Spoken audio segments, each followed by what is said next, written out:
My dad was a bit eccentric. He was always up to something. Basically, he had project after project. Lee Lambert's dad, Jim, was a local legend, an alchemist who could turn rusty metal into motoring treasure and unlikely vehicles into full-blown homes from home. This is a Morris Minor Campervan, made in the 1970s by my dad. He made it himself, designed it himself. He said he'd spoke to Morris and they said it's not possible to make the campervan, and he said, I think I can do it. And he did it. Lee's mate Dean is also an admirer. Decent battery, you see. And it's a Morris 1000. If I don't make the reserve, I might have to keep it and start using it again. I'm tempted. Now it's out. I'm tempted. The excitement's there. Yeah. If not, he'll just have to keep the reminder. Hey up, how are you? All right, Lee. How are you, Lee? Paul? Dean. Dean. There she is. Needless to say, not been out for a year or two then. No. I tell you what, that is absolutely great, isn't it? Isn't it, bro? It was all done in the street, this. And he even sprayed it in the street. Yeah. What do you think? It's quirky, isn't it? I think it's great. I used to sleep up there. I was just thinking, where did you all sleep? You must have been little. The tape, that's the bed. Yeah. As a child, I'd sleep up there, and it was great. You thought you were sleeping somewhere posh. Father was on about a camper. He's only short. Yeah, he'd be able to get laid out across it. This is it, yeah, this is finally going now. I'll have to enjoy this short period of driving it before it goes. Thankfully, the Morris camper moves under its own steam. Morris 1000. A new battery and a bit of fuel and off they go. There's no damp in that. It's not like a modern caravan. 5 years down the line, you've got a soggy wall. Not in that. It's all going according to plan so far, then? So far? Well, we've got one on. One out of about 9. Oh, she's flooded, Jackie. Get that choke in. Go on, go on. Hey, hey. You just stick with me old fruit. I'll keep you right. You want a bit of choke now? Oh, you weren't quick enough there, were you? Go on, mate.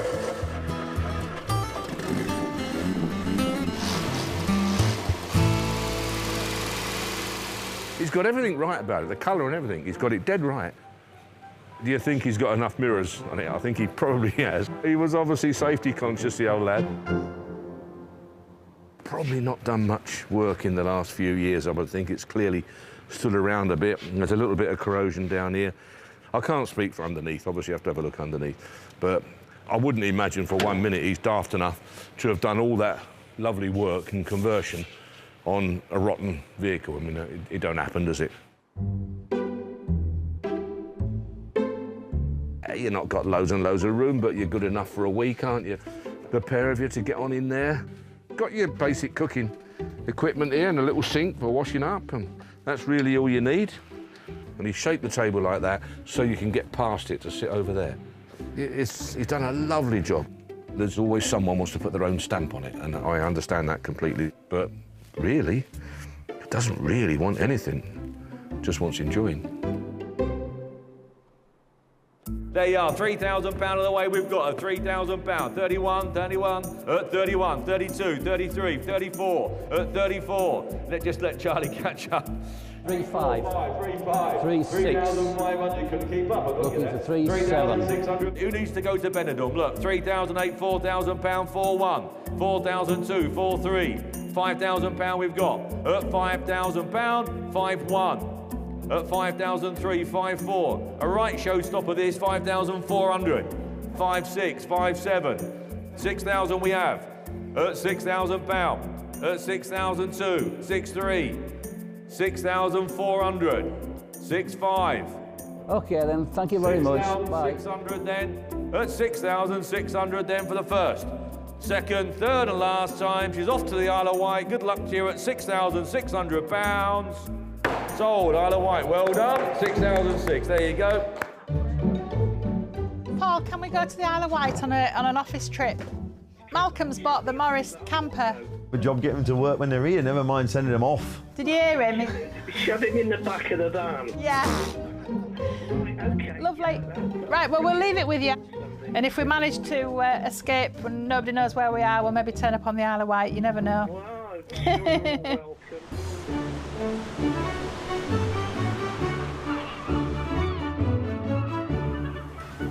The Isle of Wight, it's Britain in miniature 50 years ago.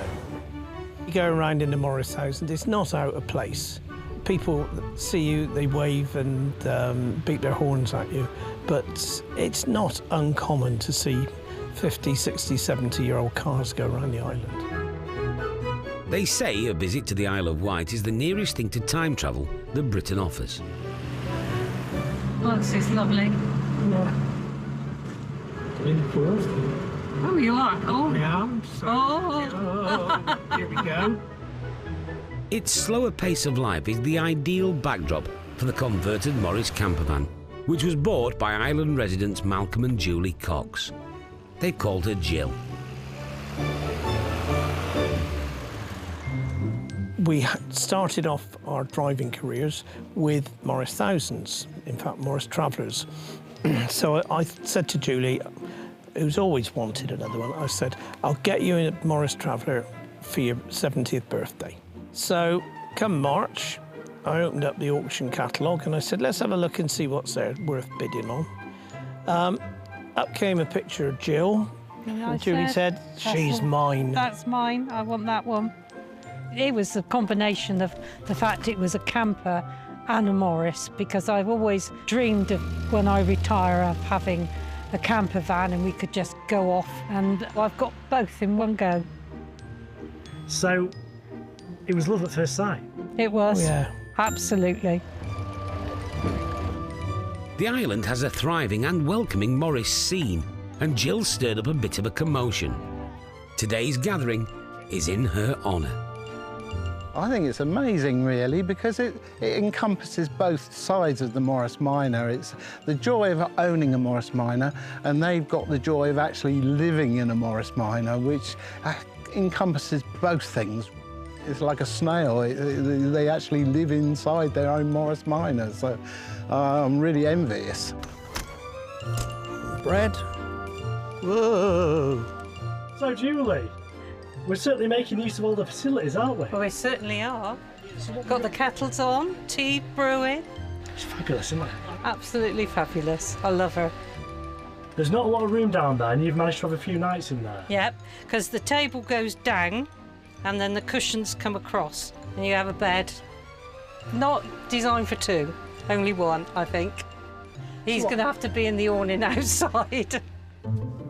Apparently you're under the awning. I'm under the awning. Put me in my place.